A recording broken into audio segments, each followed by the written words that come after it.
What do you reckon? Sell the van and get a houseboat?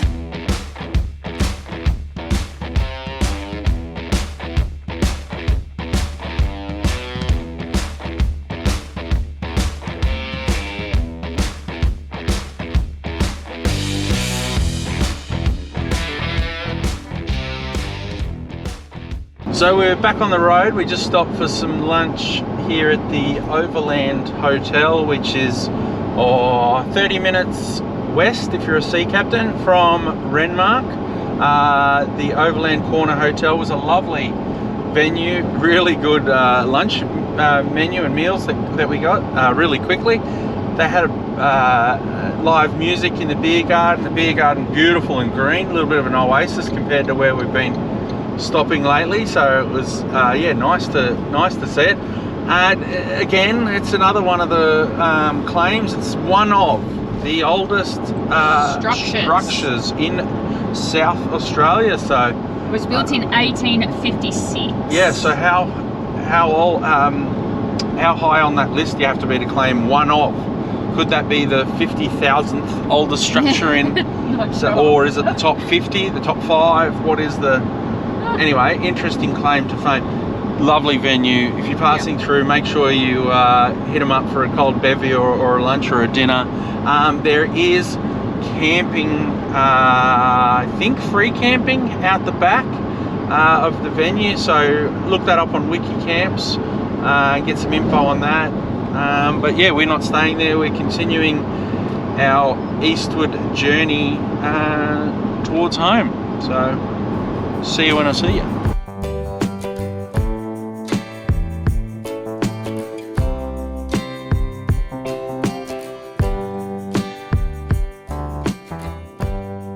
Hello! G'day guys, and welcome back to the channel. Today we are in Mildura, which is in the far west of the Murray region and on the southern side of the Murray River. Now, Mildura is approximately 11 hours drive from Sydney, about 6 from Melbourne, and just under 4.5, I believe, from Adelaide. Now, one of the best things to do in Mildura is to take in the serenity and beauty of the Murray River by cruising aboard one of the paddle steamers at Mildura Paddle Steamers. Now, unfortunately, we have woken up to a bit of rain this morning. It's very overcast. However, it is a lovely reprieve from the shocking heat wave that we've been living through the last 3 to 4 days. So it is a lot cooler, 27 degrees here, despite the fact that it's very muggy. Mm-hmm. It is humid today. I stepped out of the car just before and the glasses just went fogged up. So yeah, we opted not to do a paddle steamer this time just because of the rain, but we'll definitely put it on our list of things to do next time we visit. Do a paddle steamer or go for a paddle steamer ride? We'll go for a paddle steamer ride. How do you do a paddle steamer? So instead, what we're going to do is go and explore some of the food and wine scene here in Mildura. Now, Mildura is surrounded by an absolute tapestry of citrus groves and vineyards, and it's renowned for its food and wine. So the first thing we're going to do is swing by the cellar doors at Trentham Estate.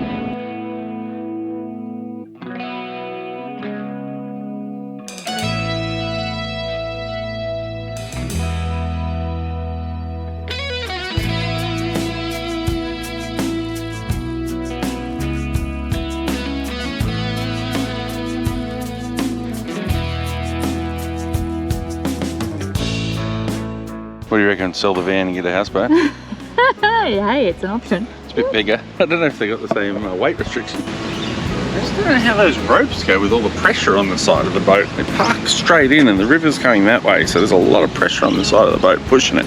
I'd park it side up like you do with the paddle steamers and that, so the water You'd do it better, would you? Different. I didn't say better. Differently.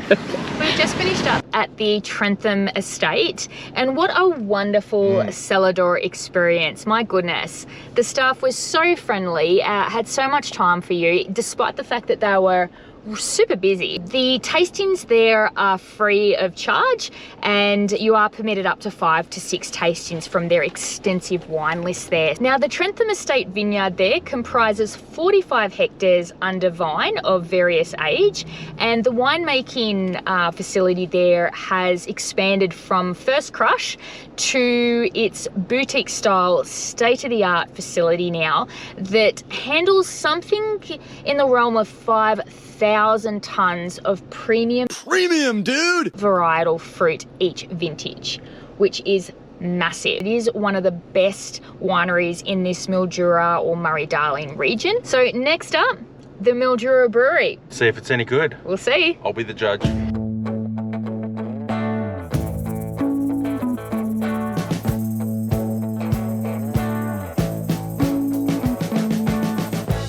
Got myself a tasting paddle.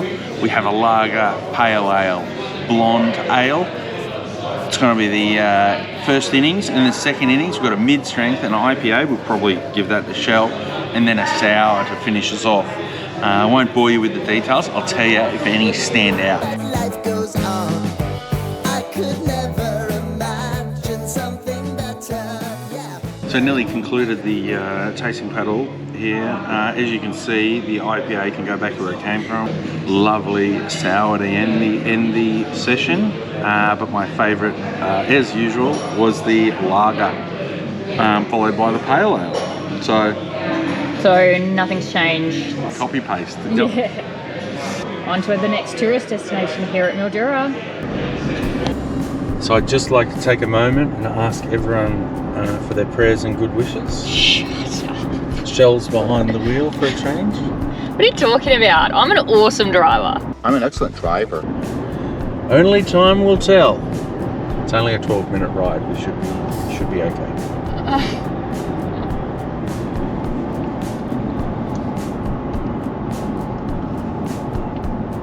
I'll let you out here. I'll stop the car and you can walk the rest of the way. Oh, if you wouldn't mind. All right, so we're here in Red Cliffs, which is about a 15-minute drive away from Mildura, and we are standing in front of this absolute mechanical monster called Big Lizzie. Now, Big Lizzie was named after a giant gun used in World War I, which was developed by the British to rival the German gun Big Bertha. Now, Big Lizzie's construction commenced in 2015, and it took 12 months to fully construct her. She is a massive 45-ton with a payload of 10-ton.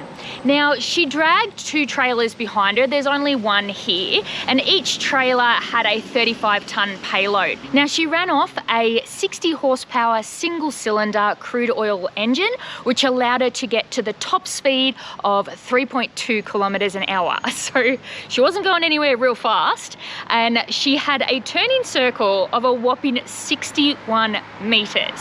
So old mate that invented this saw the camel trains working through the sandy dunes and whatever outback of Australia, and he goes, that's pretty hard on the old camels. Surely we can build something that can be mechanical and we can replace the camels, make it a bit easier. So he sat down and he patented these wheels. So they're so unique. So if you come over here, you've just got a standard wheel in the center, but what they've done is they've got these 6 that kind of flatten out. These pads, these 6 pads roll around the outside. So essentially they're like a Max Trax strapped to the outside of the wheel. If you think about it today, you can see the 2 on the bottom there, they're flattened out, and so that's what the wheel's rolling across. Then this one will come down and it'll roll across that, while this back one is lifting up and wrapping around and coming forward.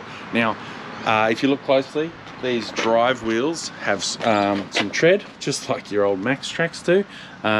Tread on these ones, but if you have a look at the other wheels, either on the front or on the trailer, there is no tread on those because they're not drive wheels, so all the power is getting pushed through here. Very interesting patented style wheel.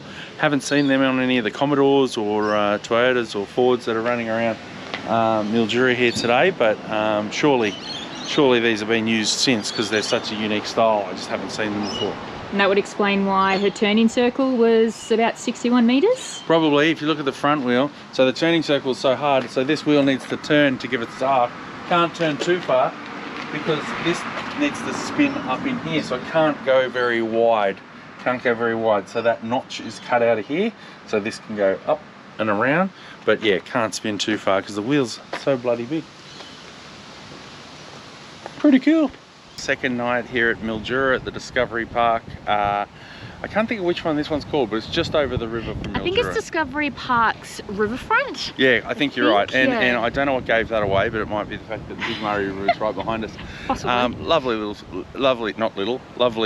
Discovery Park. Lovely park. Beautiful trees.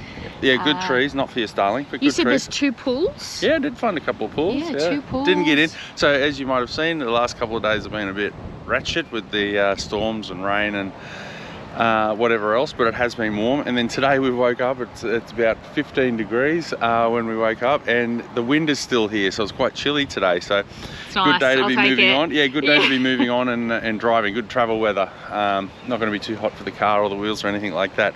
So yeah, we've hitched up. We're about to head on out. We're obviously continuing our trip towards home in the east. See how far we go today, but we think we've got one more night stay before we get home to Albury.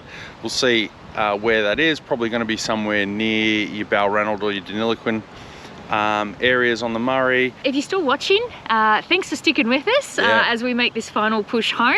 Yeah, so let's see what the next camp brings before we head home. Let's roll on. Hello. Good morning, guys. We are waking up here in Pretty Pine, which is about 2.5 hour drive from home. So this is our very last day. It's also about 10 minutes outside of Deniliquin. Just outside of Deniliquin is where you'll find this one. Little pub here, kind of in the middle of nowhere. It's its own standalone little site here. They let you camp overnight if you come in and have a beer with them. Grassy little patches around, power points if you need them. I'm not sure if they charge for those, but we just pulled up and had a few beers with the locals. And had one of the best pizzas we've had in a That's while, right. actually. It was, the pizza was delicious. It was pizza night last night, but they do normally have a full menu. But yeah, last night was pizza night. Really good. You do wake up and you are surrounded by rabbits. Very, very random. But no, a lovely little pub if you're passing through. There's some toilets and showers just here. And yeah, the owner and the staff were really, really friendly. Very friendly. Yeah, lovely experience here at Pretty Pine. So that's a wrap on our epic road trip across the continent. We have chased sunsets across the Nullarbor. We have swam in some of the best beaches that the southwest of Australia has to offer, and we've even battled a broken down vehicle in the middle of bloody nowhere. It was.